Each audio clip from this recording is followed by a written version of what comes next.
Hello, hello, hello. Welcome back to another episode of Keats Crap, and which is thankfully recorded with a good microphone. Sorry 483, I know how much you enjoyed that other mic. And to boot, this whole video is a re-recording of something I recorded real time, but my brain is a piece of crap, and I kept stuttering and losing track of what I was saying and had already said. I may try real time again in the future, but for now I am sticking with the scripted format. That video was filmed in 1080p anyway and looked awful because of my horrible camera and light placement, so this really is the definitive version. Anyway, in front of you right now is a USB-C dock by Lasuney. Everybody knows Lasuney, right? She's the distant cousin of Hatsune Miku.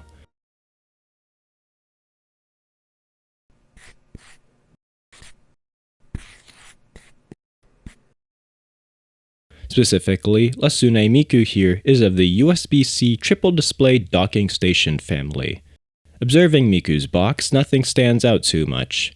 Her front contains a not-so-brief product description, her back contains engineering drawings with squished silhouettes of USB-A ports, and her rear contains specs.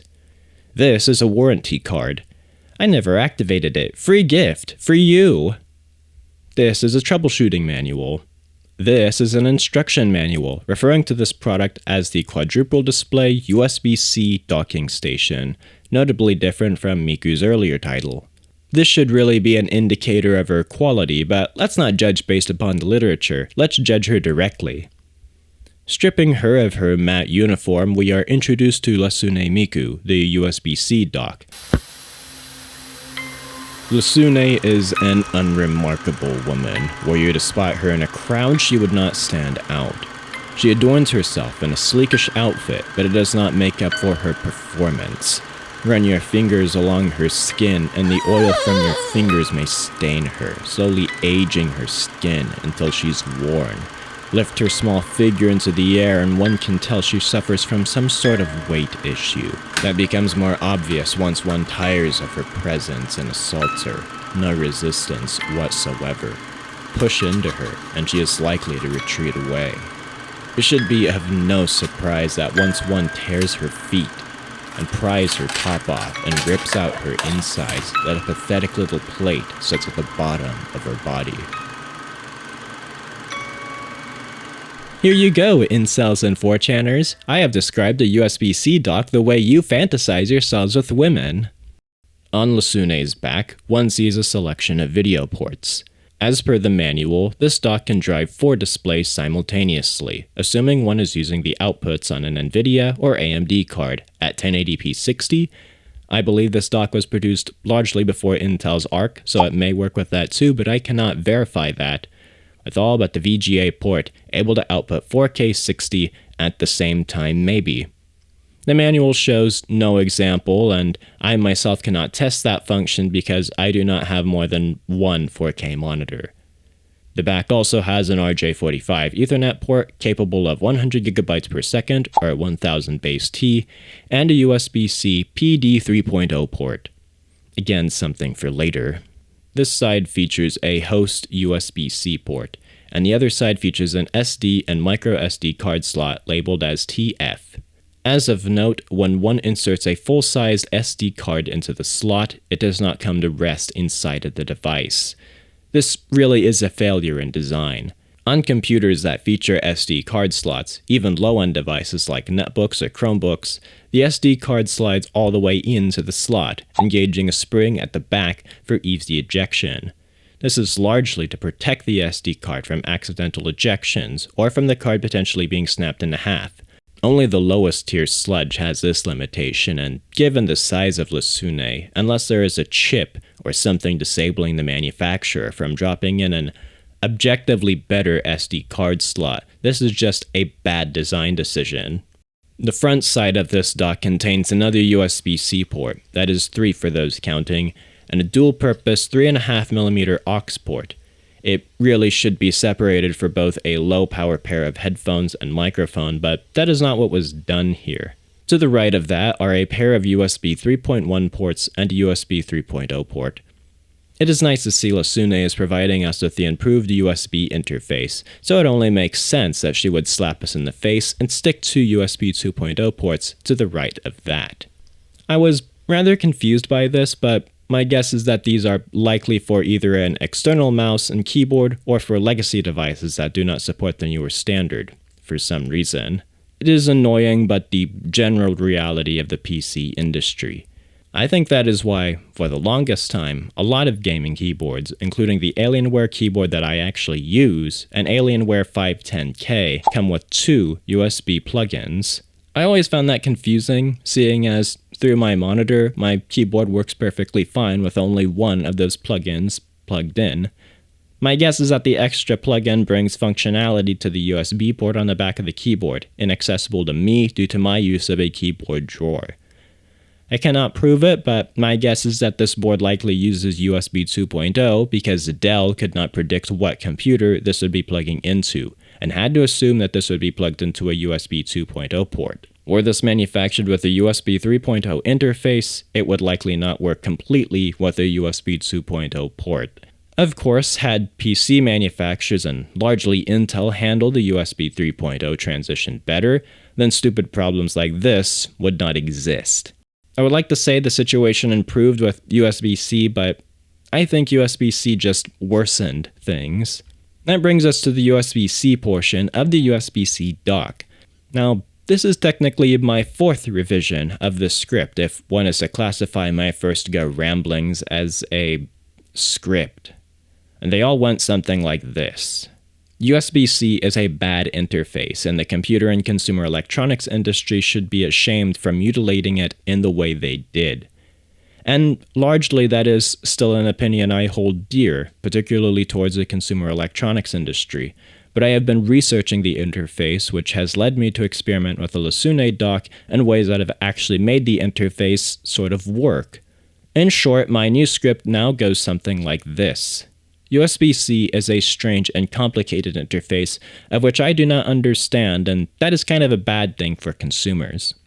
Now, keep in mind, this is entertainment first, educational second, so I am likely to oversimplify and butcher details at random.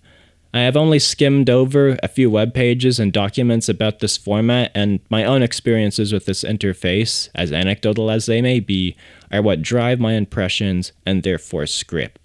So take this with a pinch of salt. From what I can gather, USB-C was created in 2014, largely as a reaction to devices becoming smaller and ports being either too large or inefficient. As some examples, a 2008 MacBook Air came with a bizarro flap-out door, exposing only a single aux port USB-A and micro DVI. Later MacBook Airs, like this 2012 unit I received as a gift from a former teacher of mine, have this mini DisplayPort / Thunderbolt port. The Microsoft Surfaces of the time also often had a hard time fitting anything larger than mini DP on them, and reigning cell phones of the era had either micro USB or Lightning. Lightning never really took off because the rest of the computer industry largely viewed that port as an Apple proprietary port, and micro USB sucked. It always felt cheap, flimsy, and ready to break off, either from the board itself or from the end of the cable. That's happened to me more than twice. Neither of those ports were adequate replacements for the future, so USB-C was conceived. Since that conception, there has been extensive work and modifications made to this port, along with subcategories of different types of USB-C. To my knowledge, Lasuney has adopted the Thunderbolt 3 alternate mode categorization. I still don't think the interface nor the dock are good, and that largely goes back to the dock. As I stated before, there are 3 USB-C ports on this dock, but I would argue that there is only one. One of the USB-C ports, the host USB-C port, is always plugged into the computer, leaving only 2, one on the front and one on the back. The problem is that both of these ports seem to function differently from one another. Again, working with a loose understanding of this interface, the USB-C port on the back, a PD 3.0 port, PD power delivery, is a more true, traditional USB-C port designed only for power delivery. And it only does power delivery. It cannot transfer data, it cannot transfer an AV signal, and it cannot do anything besides take in and move power. The intention here is that one plugs their laptop's USB-C charger into the dock, and then charges it through the dock. Naturally, the dock usurps some of the power for itself depending on its load. This limitation may be okay for some computers, largely computers requiring lower, sub-3-digit power consumption, but not for me, and not for those also with higher spec laptops or desktops. The box of this dock posits a maximum upstream charge of up to 87 watts. It doesn't reference the volts or amps, so I cannot accurately determine the other two numbers, which is adequate for some machines, but my laptop requires 230 watts, or 20 volts, at 11.5 amps, to power its 14-core, 13th gen Core i7 CPU and onboard RTX 4070. Desktops are worse, as 450-watt PSUs are considered small. Now, it should come as no shock that no one is powering a 700-watt gaming rig through this fantastic plastic Vocaloid cousin, nor is one expecting to charge their gaming laptops through this. The ideal computer for this really would be something like my Dell Latitude 5300 2-in-1, and not just because they use the same oil-prone plastic, but because this laptop could easily be charged with a 90-watt charger, or in this case 19 volts by 2.5 amps. Still, it does mean that if one wants to use this dock with their desktop or high-power consumption laptop, they now have to waste a whole outlet and a USB-C charger just to power this stupid brick, all for one USB-C port. Yes, it can siphon power from the computer, but if one does so much as let their machine fall asleep or put it into hibernate, one has to do an irritating unplugging and plugging in ritual with the dock, since Windows is unlikely to detect this stupid thing the first to go around. As of note, this dock also has a weird issue with my particular computer where it causes the boot time to extend from about 20 seconds to 2 minutes. Maybe back in the teens, one USB-C port would have been serviceable, as it was unlikely one had more than one USB-C device at the time. But much like the USB 2.0 situation, having too few USB-C ports really is an irritating problem with the modern PC industry. Mind you, contemporary MacBooks come with quite a few USB-C ports, or Thunderbolt ports more accurately, and to my knowledge they all support charging an AV out by default. And even older MacBooks would usually have a few USB-C ports. Not all of them, but some of them would. And motherboards, such as Asus's Pro Art boards, often have a healthy selection of ports, but those are really the exceptions. My main rig was made in 2023, and it only has one USB-C port. A lot of other PCs only have one USB-C port. Despite mice and keyboards, smart speakers, headphones, earbuds, graphics tablets, amps, displays, smartphones, and even basic phones all moving to USB-C, PC OEMs refuse to give consumers a healthy selection of USB-C ports. The industry so badly wants us to move to the new interface, and yet refuses to support that interface in any meaningful way. And usually, that one USB-C port is just for charging, meaning one is stuck hoping that their PC OEM of choice bothered to include a less standard barrel-type charger on their computer, or funny rectangle if their OEM choice was Lenovo, or that they have a dock like this that provides some hope of allowing them to charge their machine while they use some other external device at the same time. Of course, that assumes this dock is working. Again, I often have to plug in and replug this thing until Windows decides to recognize it. Mind you, maybe that issue does not exist on Windows 10.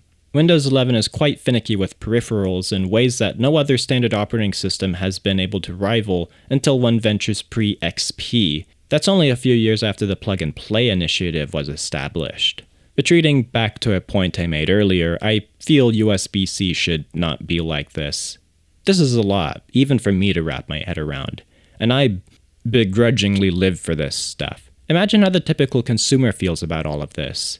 I mean, how annoying is it that the USB-C cable I carry around with me, an orange JBL flat cable that converts from A to C, cannot transfer both data and power when just about any micro or mini USB cable can and has been doing just that every time I myself have ever grabbed one? How annoying is it to constantly check and recheck different ports and cables because 3 or 4 different standards are all applied and are arbitrarily interchanged between every other port and every other cable in existence? How annoying is it that the only way to determine the differences between these components is by checking for a little tick, either screened or etched into the plastic or metal besides the port, should it be there at all, or written on the box the cable came in, should one have even saved or received such box. How annoying is it that should one finally try and adapt to a port that the industry is constantly shoving down their throat, that most computers on the market only have 1 or 2 USB-C ports, and then those same manufacturers take away other ports because of the presence of USB-C, forcing consumers to carry around a barrage of cheap and ugly adapters and mini docks that barely function just to have some level of usability with their peripherals. How annoying is it that manufacturers filter out the necessary cables and bricks to make their devices work, so one is forced to fork over the bill themselves in a confusing interface they do not understand, only to get stuck with cheaply produced subpar variants that are merely shadows of the superior, more standardized version that was needlessly omitted in a shallow way to pander to environmentalists, while ultimately appealing to a different form of greenery. As a quick tangent, and as I am on the topic of environmentalism, have you seen some of Salem Techspert's earlier videos? The ones in which Andy and Lupe were still operating on client-sent machines in the corner of a subway? I myself have encountered this problem to a far lesser of a degree, but USB-C really seems like a very non-durable port, given the clips I've seen. Anyway, let's return to the getting scene, in which I open up this dock. As mentioned before, this dock has a metal plate that sits at the bottom of the dock. Flipping the board over, there is nothing of note besides a shortened SD card slot, likely due to this thoughtlessly placed Realtek chip. That likely could have been placed anywhere else on this vast board, but it wasn't. Following the traces, this looks like some Ethernet controller, and that's what this is, per the spec. It should come as no surprise that pretty much all of these chips are just controllers of some sort, of which are extremely easy to detect what they do simply by following the traces. This chip here, the Realtek RTD2183, is very likely some kind of modernish display driver. I actually could not find great information about this chip. I found a blog from Dan S. Charlton, funnily enough, about a different garbage tier USB-C dock by ChoeTech. Charlton seemingly links a schematic or datasheet or something, but the link redirects to a notice about the forum being under investigation. So that's radical. The neighboring chip, a GL3590 that is Genesis Logic, as a low-power USB 3.2 Gen 2 hub controller. This bottom one is a Realtek RTS5459, of which is some sort of USB-C mux. Everything else on this portion of the board is even less interesting. The larger Realtek chip is another USB 3.2 controller, and the smaller of the two Realtek chips drives the SD and micro SD card slots. The skinny chip, a PL2586 by Prolific, is a high-speed USB 2.0 controller, if an oxymoron ever were to exist. The cover page of this datasheet by Prolific is interesting, as it has a truly ancient macOS graphic squished and plastered on it, along with Windows 7, 8, 10, and a rather funky Windows 11 graphic. That is pretty much it for the dock itself, but the story has still not ended yet. Eagle-eyed viewers will have likely noticed in my B-roll of the manuals that the support email is a .net, not a .com. .com stands for commercial website, places of selling things, including you, by the way, per both Google and YouTube being .coms. .net or networks are a generic term for really any kind of site, much like .org, organization. Odd that Lasuney, a place of business, would have a .net support email instead of a .com, and if you are curious, I did actually email Hatsune Miku. Now, despite her claims of replying back to me within 24 hours, I did not receive a Vocaloid's audio sample in my inbox, nor did I receive anything. I think I sent that email out half a month ago. If I try and head over to the Lasuney website, nothing. Even checking the Wayback Machine, nothing. No one bothered to archive that website. I cannot imagine why. But surely Amazon must have Lasuney present. Many companies, including larger ones, do business exclusively through Amazon, as they provide the infrastructure for anyone to sell their often dogshit illegal products on a whim, few questions asked. And, sure enough, Lasuney is present. Here's a clip of that. It comes from my older scrapped footage. Today we're going to be using the portable monitor that's so lovingly called the portable monitor. Yeah, I know Windows 7 is out of support. Shut up. Yes, let's look at their lovely website. Ah, look at this. It's the Lasuney wireless earbuds Bluetooth headphones, touch control stereo sound Bluetooth earbuds with mic, 35H, playtime waterproof wireless earbuds with Type-C charging case for iPhone Android. Ah, yes, I love the iPhone Android. Multiple colors, hell yeah. I want to buy it right now. Ah, man, that sucks. It's currently unavailable. Man, that really sucks, doesn't it? I mean, look at all the cool features about it. Latest Bluetooth 5.3 and low latency pairing. Is that the newest one? I don't know. That's a 35H immersive music. This really does feel like just like they took a bunch of words and threw them on there. I mean, you can really see it. You can really see it among all of these other things. Lasuney is not even in the tags, mind you. You can see it up there with the DCB Codgal wireless earbuds Bluetooth headphones, 30H playtime earbuds with LED power display, IPX7 waterproof 5.3 ear, and the Tagri Bluetooth headphones True, wireless. There's no comment. The Tagri Bluetooth headphones True wireless earbuds, 60H playback LED power display earphones with wireless charging case, IPX5 watt, and the you get the $200. What the hell? $200 for Hufu? Who's Hufu? Hufu? I wonder what else they sell. Oh look, it's slightly different. It's a slightly different version of the headphones. Lasuney T72 True wireless earbuds, IPX7 waterproof Bluetooth earbuds, 30H cyclic playtime headphones, charging case and mic, lowercase for iPhone, Android, in-ear stereo earphones, headset for sport. Yes, I love sport. That's my favorite one.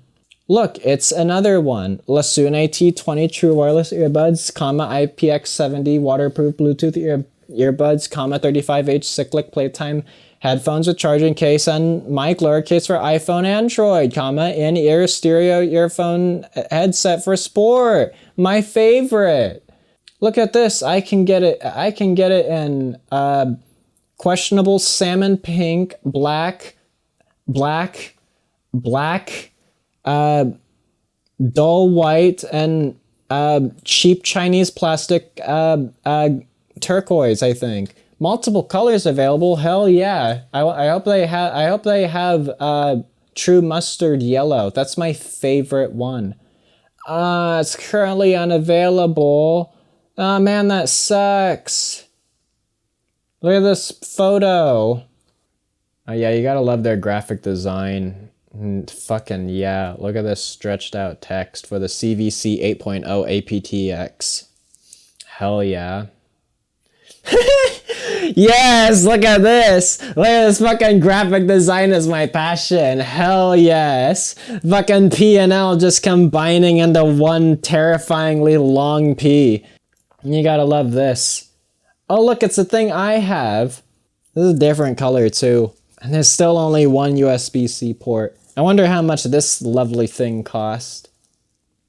Currently unavailable.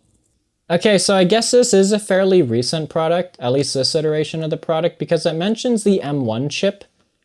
Oh yeah, here it is. Hell yeah, macOS 10.6 or later. Hell yeah. I can use this docked with Snow Leopard, an operating system that predates USB-C. Hell yeah. Oh, you know all those Mac computers that have M1 chips in them, but also have 10.6 Snow Leopard? An operating system that just barely doesn't support PowerPC? I love that. That's awesome. Anyway, I think we've had our fun with that. So, I'm gonna shut this down. Anyway, I could further extend this video out by doing a page-by-page analysis of the manual, but besides one line of text that just abruptly ends and the awful designs of the Windows UI, which really suggests this dock was made for a Mac user first, which I guess makes some sense considering everything, I'm going to save you and I the time of that. But anyway, if you enjoyed this unstructured video with a structure haphazardly thrown onto it last minute, that is kind of weird of you, all things considered, but thanks. I plan on making more of this kind of content, so support would be generally appreciated. It makes the process of spending long hours rewriting the same script 4 times easier. I never quite know how to end these, but for those that remain, thanks for watching.